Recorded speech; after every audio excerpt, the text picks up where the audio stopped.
Hey, I want to tell you about a new mini course that I have. It's called the 5-Minute Shift. One of the most frequent questions that I get from people on social media and clients is, how do I stop feeling anxious? How do I stop feeling upset? How do I stop feeling angry at my spouse? How do I stop feeling a certain way and get to something that feels better? This mini course is to answer that question. It's a 30-minute video. You get a cheat sheet and the slides, plus a Q&A and a why this works video. But really all you need is the 30-minute video, the how-to. It's a process I use every single day, multiple times a day. I have clients who use it and have experienced huge changes in their life. And if you practice this method over and over again, I promise you'll be able to shift any emotion in around 90 seconds to about 5 minutes. So if you're somebody who feels like you get stuck in emotions, you stew in emotions, you spiral in them, and you really wish that you could get out of them and it didn't involve scrolling or eating or shopping or any of that, this is for you. It's $29. There's a link in the show notes, and I hope you enjoy it. Welcome back to Calmer Conversations, the podcast where you learn how to help your brain become a calmer place to be so that it's easier to feel exactly how you want to feel in your daily life. Whether that's feeling calm and confident, content, or even joyful, or just like you've done enough of the right things at the end of the day, or all of the above. I'm Cecilia Mandrick. I'm a certified life coach, yoga therapist, and founder of the Calm Brain Academy. If you're ready to shift the patterns of self-sabotage, procrastination, daily overwhelm, people-pleasing, and perfectionism, you're in the right place. Not only is it possible to change the conversation between your brain and your body, when you do, you'll change your life in the process. And you're one step closer just by joining me today. Ready? Let's dive in. Hey, and welcome to Calmer Conversations. I'm Cecilia, your host. Today, I'm going to talk about maternity leave, but before you totally shut off, if that's not a place you are in your life or will ever be, the framing in which I'm going to talk about it is figuring out what you like, because I think it's really important and it plays a big part in my maternity leave and how I'm approaching it. So even if you're not going on maternity leave in the near future, or if you will ever go on maternity leave, or if you have zero interest in maternity leave, this still might be an applicable episode for you. So you might want to listen anyway. Let's get started. So for those of you who don't know, when I'm recording this, which is Monday, October 28th, I am over 40 weeks pregnant. So and if you're very unfamiliar with pregnancy, between 40 and 41 weeks, most countries consider that to be full gestation. So some countries, it's a little closer to 40 weeks. Some countries, it's a little closer to 41. We won't go into that. That's a whole nother discussion for a whole nother day. But I am technically have reached my due date. For reference, I have two other children. One of them came at 42 weeks, 5 days. The other one, the younger one, came at 41 weeks, 3 days. So in my brain, I kind of think of my pregnancy being close to over at 40 weeks. So I wasn't expecting a baby before now, even though I know that some people have babies before 40 weeks for medical reasons and just naturally, but I kind of was expecting things not to happen till now. So whenever you're listening to this, that's just kind of the setup. The other important part, and again, like I said, I'm not going to talk actually a whole lot about, it'll come up because this is around having a baby, right? But I want to frame it more in terms of like how we spend our time and what we do, what we do in our lives and how we choose to spend our days. So naturally, people have been asking me what maternity leave is going to look like. My clients are very interested in it. Other people are just curious about it as somebody who's an entrepreneur and somebody who kind of runs their own business and manages their own time. What is it going to look like? I live in the US now. I grew up in the US, but I've lived in other places, including Scandinavia, where they have an extremely generous parental leave policy. So I lived in Denmark and got to see people enjoy taking a year off to be with their young child or splitting it with their partner in some way. So I've kind of seen people, and I've had friends of mine who have gone back to work after 6 weeks because they felt they had to. Some people go back after 6 weeks because they really wanted to.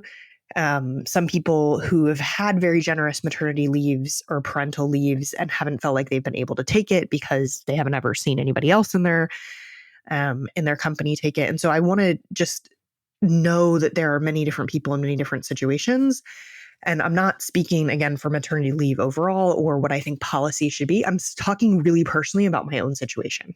I think if you are valuing families and long-term, I don't know, happiness or thriving, then supporting parental leave is really important. As somebody who, my first child was born 2 weeks before COVID, before everything got shut down. So she was born February 26th, and everything shut down in Virginia, where we were at the time, like March 15th or something like that. So it was about 2 weeks before everything kind of shut down. So I've been alone and had long maternity kind of things. I've had different situations, right? So, but what I want to talk about now is I'm actually not going to take that much time off.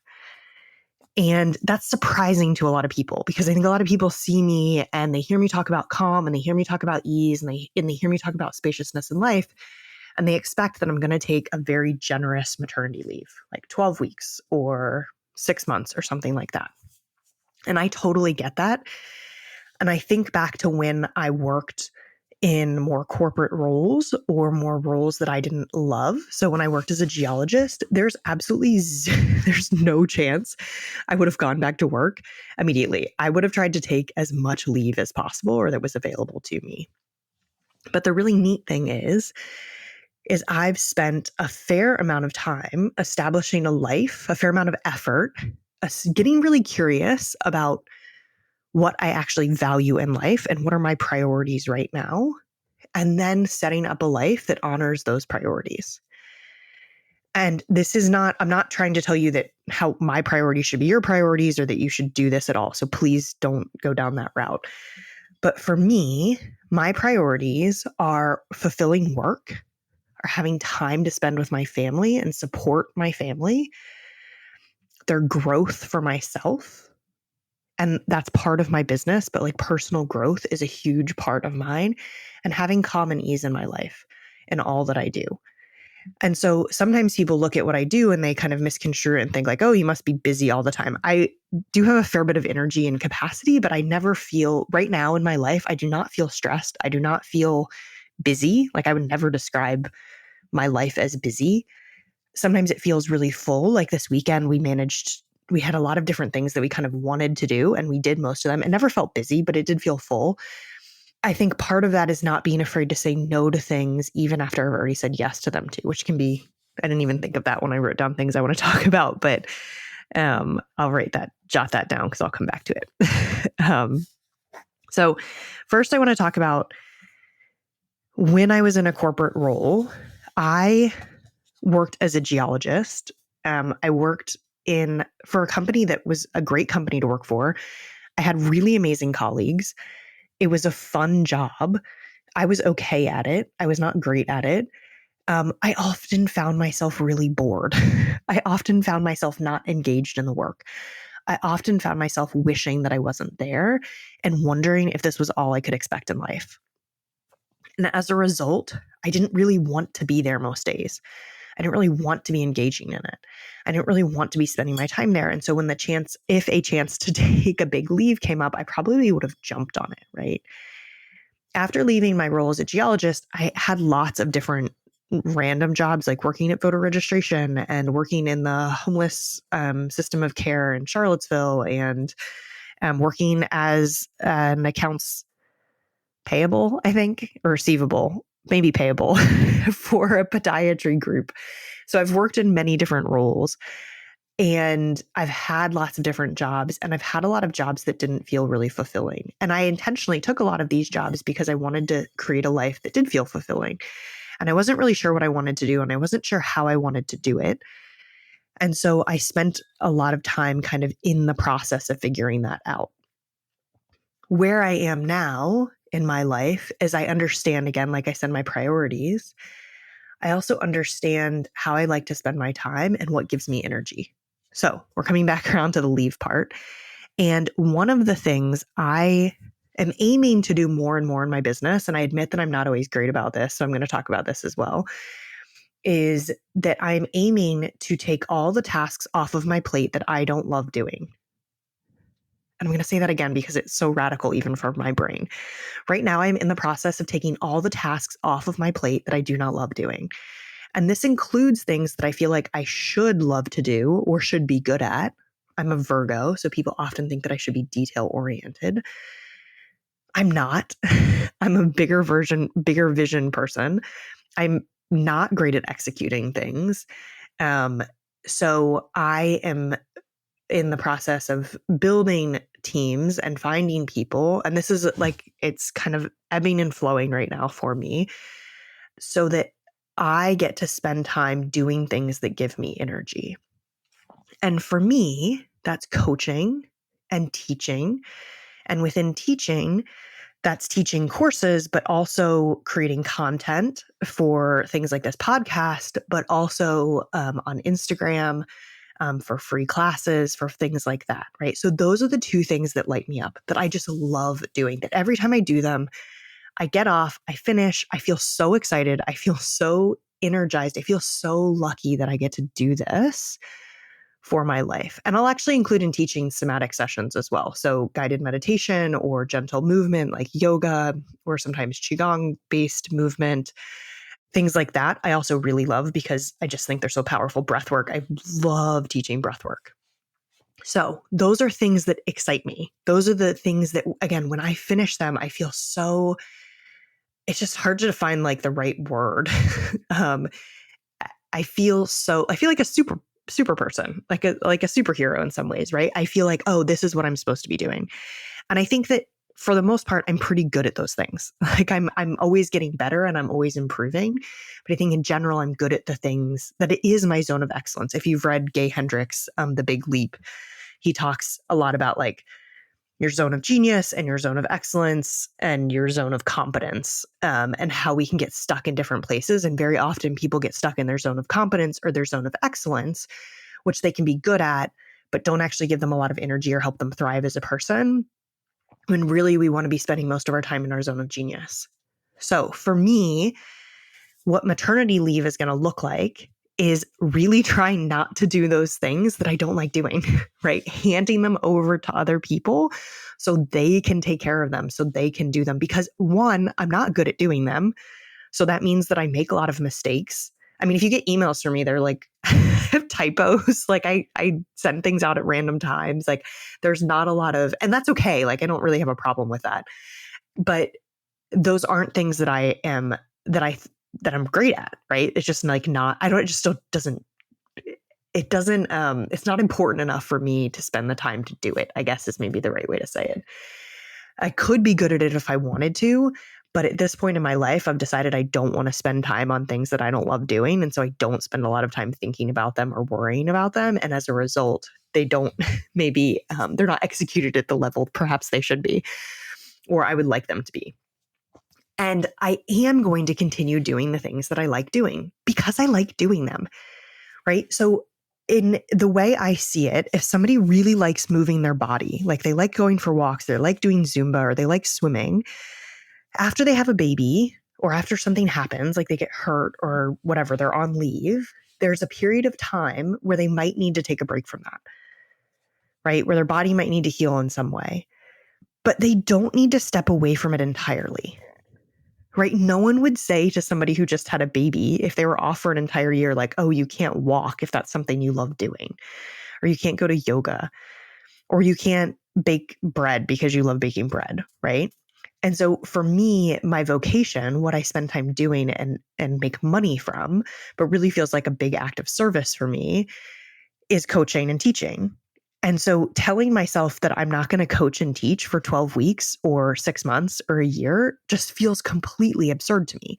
Like, why would I do that? Why would I take away the thing that gives me life and oxygen and this kind of like pep in my step and this thing that makes me feel most like me? Why would I take it away? Particularly when a lot of other things get thrown up in the air. I will also say that related to this, I am very conscientious of the number of clients that I take on at any one time.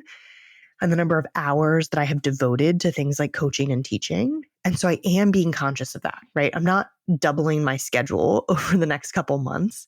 I'm kind of holding steady, even cutting back a little bit, being really aware of who I take on as clients so that I'm not overstretching myself, right? So they do have time for my other priorities, which are my family, having ease and calm within my life.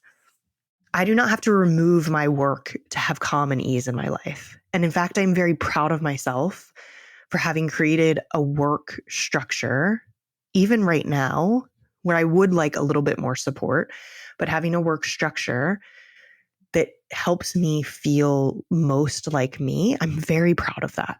I'm very proud of taking the time that I took from, if you listen to my episode about the changes from 30 to 40, from about a decade ago, from feeling in this place where I didn't feel rewarded by the work I did, where I often felt drained by the work that I did, where I often felt tired and needed something else to kind of stimulate me, to a place where I feel really switched on by what I do. I'm really proud of that. I'm really proud of the fact that I've created a life that has both ease and drive within it. And that the drive that I have does not come from a place of hustle or overachievement, but comes from a place of love, that comes from a place of excitement for what I'm doing, that comes from this place of having this mission driven kind of push behind me that helps, like, that I want to get up, that I wake up in the middle of the night and I start thinking about things because I'm so excited about what I'm doing, right? That I want to talk about it, that I want to do more of it. And so, again, going into having a baby, I know that there is chaos that happens, right? I know that I will say that the way we've structured parenting and sleeping and things like that, our newborn phases have actually been some of the easiest parts of parenting and like smoothest parts of parenting. So I don't expect a huge amount of chaos. I know that this is a different child and we have two other ones now. So we'll see how that goes. But this idea that I have to stop my life when I've created a life that I love doesn't totally make sense to me. And it doesn't totally jive with how I want to be in the world. And so I want to be really clear, when you see me working and having a baby, I'm not doing it from a place of hustle. I'm not doing it from a place of inadequacy. I'm doing it from a place of entire love for what I love doing. And this place of almost liberation, and that I get to choose how I use my time. And I know that this is a privilege, and I know that I have support, and I feel so lucky and blessed to have that. And I've also done a lot to make sure that I have support and that I do have these kind of cushion around me to help me be the best that I can be, both as a mother and as a coach and as a teacher. I think, and this is what I said, saying no is what I wrote down in my notebook. One of the most important things, I think, or another important thing that, another one thing is what my Sanskrit teacher in India used to say. And another one thing is that I am able to say no. So setting boundaries is actually another thing that's quite important to me, and recognizing when I need to say no to something that I've previously said yes to, and I'm okay doing that. So for instance, this weekend, we had a pretty big Saturday it was just a big Saturday, which we wanted to do everything that we did. And that meant that Sunday morning, it kind of dialed things back a little bit for me, knowing that I am 40 weeks pregnant, knowing that I did feel quite tired at the end of Saturday. And so I said no to something that I previously said yes to for that reason. And so I think that I'm also carrying that into maternity leave, knowing that there is a chance that I will feel overwhelmed by having a third child, or this baby is going to be a different baby than the other babies. We're not sure how that's going to go. And so giving myself the grace and the leeway to actually play it by ear in some ways, and also trusting that my clients and the people who are in my world might actually appreciate seeing somebody do this in real time, right? That this, I can actually lead by example. I can show that you can have ease and you can have drive and you still can stay committed to something while also being human, while also giving yourself space to relax and rest and do all these things. So whether you're going on maternity leave or not. And I know that, again, this is different if you're in a corporate situation and depending on where you are, but maybe it's just inspiration to start to ask yourself, if I was creating the life that I wanted to, if I was only doing things that really lit me up, what would I be doing? And I don't mean that you just stop doing everything else right now, but just start to ask that question and start to recognize what your brain says to you so that you can start to make decisions based on that. So you start making choices for the you want to be in the future, and know that you could have a life that has drive, that has ease, that has fun, that has spaciousness in it, and a life that you don't actually want to take a break from. A life that you're not looking forward to, just like, oh, I can't wait until this is over, right? That you're like, I love this. I want to keep doing it.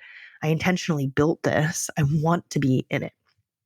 Okay, so those are my thoughts on my maternity leave, not anybody else's, not maternity leave in general, because I do fully support people taking time off and bonding with their baby and having all of that. And that is something that I fully intend to do. And you will recognize as I continue to record podcasts that you will hear a baby. So I'm not going to live life separate from the child. But knowing that it's probably not possible to have it all. And in like all in the sense of like everything everywhere, but it is possible to have your all, I think. And I think the art is figuring out what your all is at this point in your life and figuring out how to give it to yourself. And that starts by asking questions of yourself and seeing what the answer is, giving yourself time and space to answer that, so that you can make these kinds of decisions so that you feel like you are in a place where you can say, wow, I actually really love doing what I'm doing and I want to keep doing it. Or I don't love what I'm doing and I want to make changes and I might not be able to make them right now in this moment, but in the future, this is where I'm going. This is who I'm becoming. Okay, so give me all of your thoughts about maternity leave, and how it's gone for you. Perhaps even what's inspiring about watching somebody do it a little bit differently. And if you feel called to, leave a review because those are so helpful. And if you want to feel better today, grab the 5-minute shift. It'll help you learn how to shift emotions both right now and in the future. I keep getting such amazing feedback from it. So go get that. And I will see you the next time I see you. Bye. Thanks for tuning into this episode of Calmer Conversations. Take what you learned today and use it in your life. Even if it feels a little awkward or clumsy at first, remember these are practices and that real change comes from implementation. Then send me a message over on Instagram or TikTok and let me know what worked or didn't work. If you want to dig deeper into something from today's episode, all of the resources can be found at the link below in the show notes. If you liked this episode, there's a great chance that you'll love working with me. Join my monthly coaching community by visiting me on Instagram or my website, www.ceciliabmandrick.com. Listen to podcasts, and I'll see you back here next Thursday.